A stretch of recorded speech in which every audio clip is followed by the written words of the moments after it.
We're gonna make beer today, American Amber Ale. So kind of a new recipe for us, but we're gonna try something new.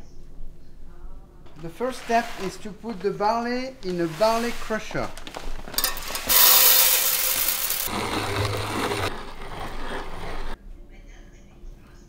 So we are calculating the total quantity of water we need to warm to do the mash.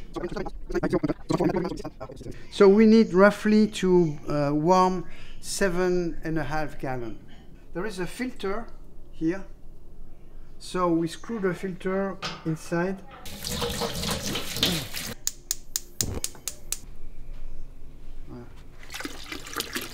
It takes 1 ounce for 5 gallons. So I will put 2.5 gallons in it. So I'll do half an ounce. What is it for? To sanitize all the material. So all the tools, everything is gonna touch the beer. Right? Everything that's going to touch the wort after ebullition. So this is the mash tun that will contain what we call the mash. The mash is the barley that macerates in warm water. This is the boiling pot. So we are approaching of the temperature of 165 degrees Fahrenheit. I will start with 1/3. Now we are going to put it in low and start to put some water in it.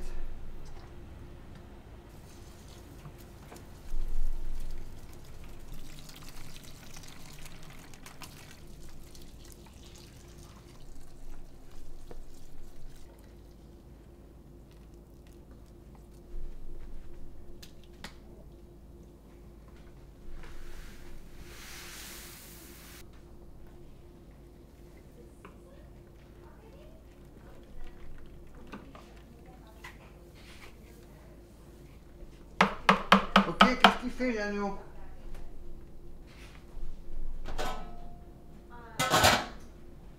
So in this method, we use the no sparge method. That means that you put all the quantity of water in the mash tun in the beginning.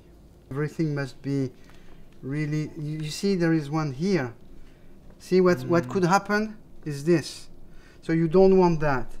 You want to really mix that. You see how it's dry inside?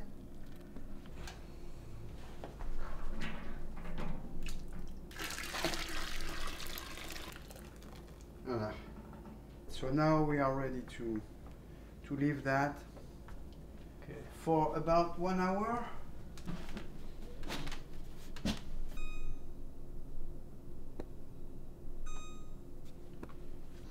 So now we are going to put this in this bucket in order to transfer it, and it will boil for 60 minutes.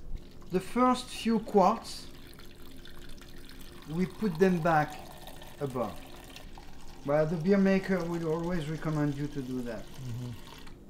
Even if you use this method, so now we can start to put, so because of the pressure we have to put the thing very far.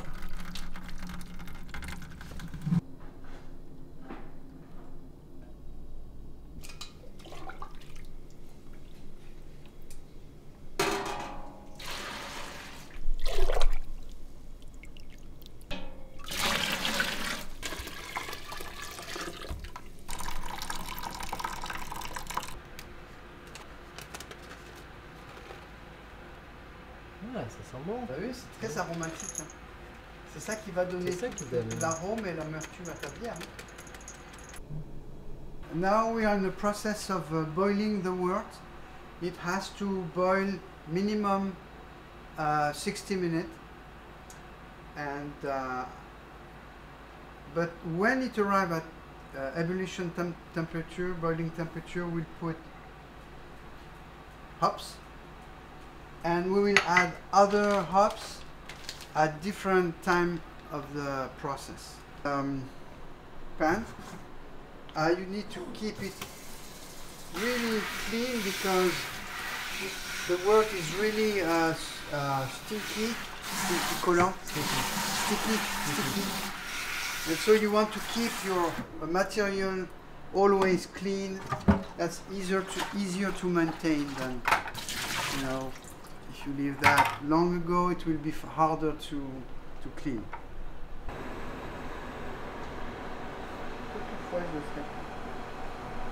Be soon, very soon.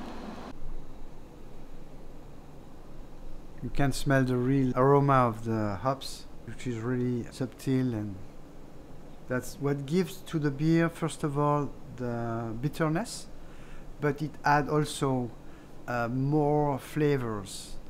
But generally, the one that we put at the beginning of the boiling is for the bitterness, and then we add other for the other flavors that you want to give to your beer.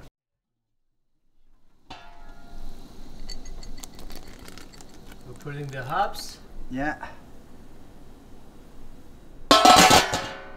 Now we just want to maintain the. It must always have a roll, a bowling roll. You can see now. See. You have to maintain that bowling roll during the whole 60 minutes.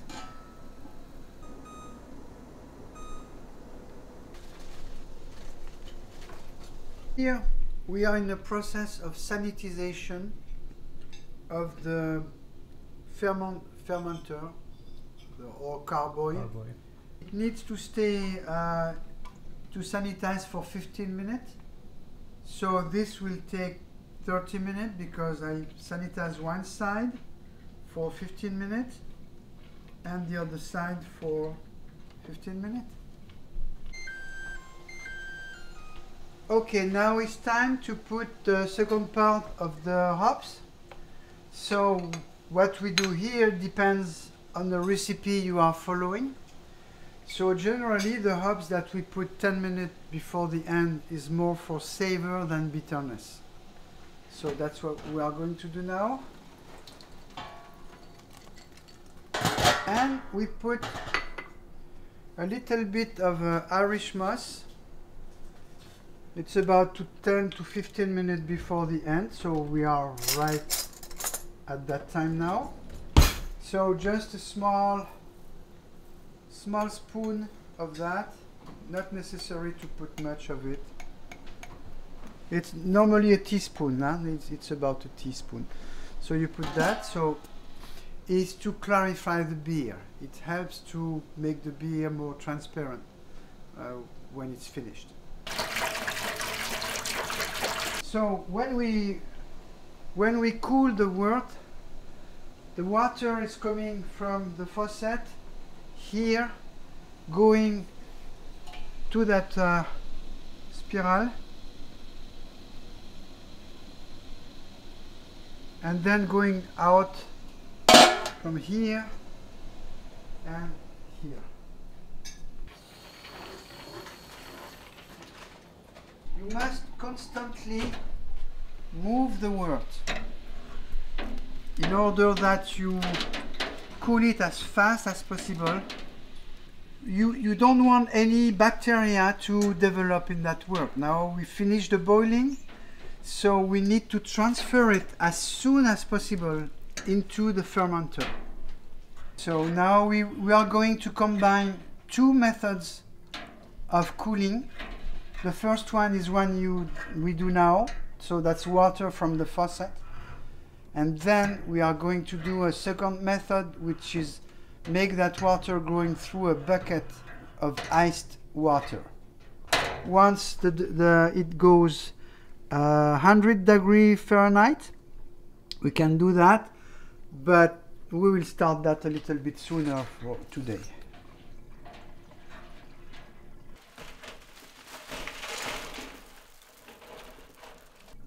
Shutting off the water. On met ça là-dessus. So this is going to be the source of cold water. We'll evacuate here. The second phase of cooling will be very, very efficient.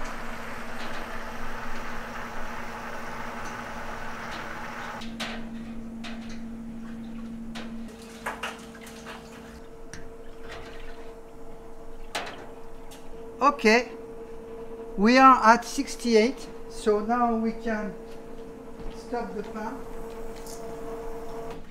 the carboy. And there I will need to put back that very useful thing. Hose. Hose, sanitized hose. And then transfer the precious wort. So if you have liquid yeast, make sure that you really mix it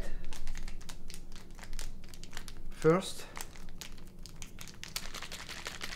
And this should be at room temperature when you put it. So this, we don't need this here. No. That's always good to have a bucket. Start. You take something that needs to be sanitized before that, and you scratch a little bit the filter, and you see it goes again. It goes again. The yeast. Going to my basement, the yeast is mixing to the wort, which is a very good thing. So you will have the temperature 67, which is a very good temperature.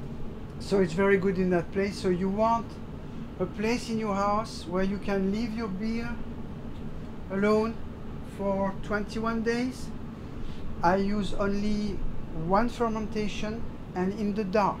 So one last thing, before leaving your beer alone, you put this on it and put a little bit of water, about half of water. So when you'll have activity, this will push and permit the gases to get out of the cover. Bacteria from the exterior cannot enter it. The only thing that can go, it goes out. The vapors goes out, pushing that thing, and you have little windows around. So as soon as the vapor get out, this little thing goes down. And now, good rest for my beer for 21 days for the next step. So now we are going to sanitize the tool that's going to make the transfer from the fermenter to the keg. So a little bit of Star Sun. Yeah. Hi. This is crucial to the beer process. So now we just need to put some product inside. Okay. So now it's full of sanitizer inside. And then you leave it for 15 minutes. You come back from time to time and you do the same thing.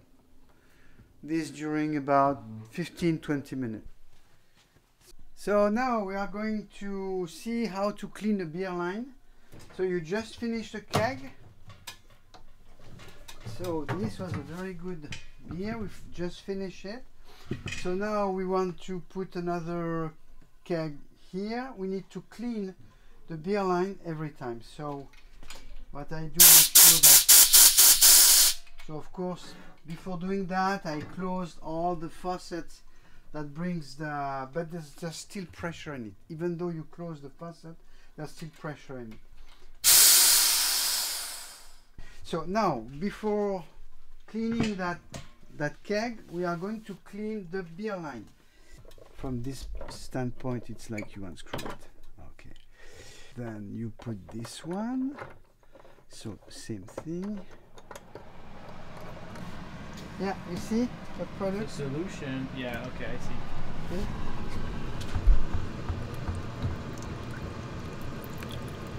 Gotcha. So just before the end, I will going to screw it again and keep that liquid for, you know, like 10-15 minutes, and then we will rinse it. Fill it half of it, because 1 ounce of it sanitize 5 gallons of water.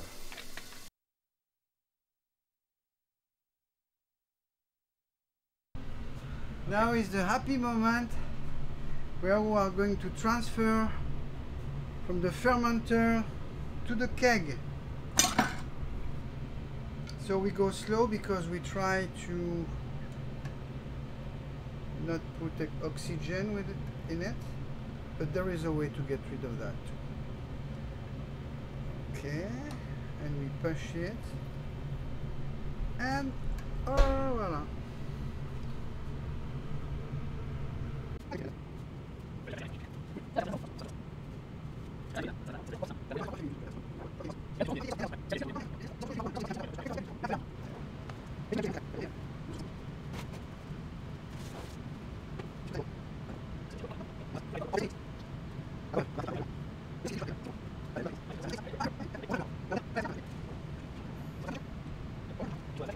Now when you close that, you want to make sure that it's really well closed, so that you don't lose any CO2. Je m'assure que c'est bien vrai partout.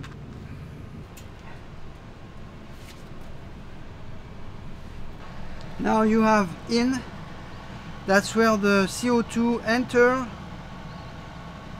and out where the beer go to the faucet. Okay. Okay, so now you have some pressure.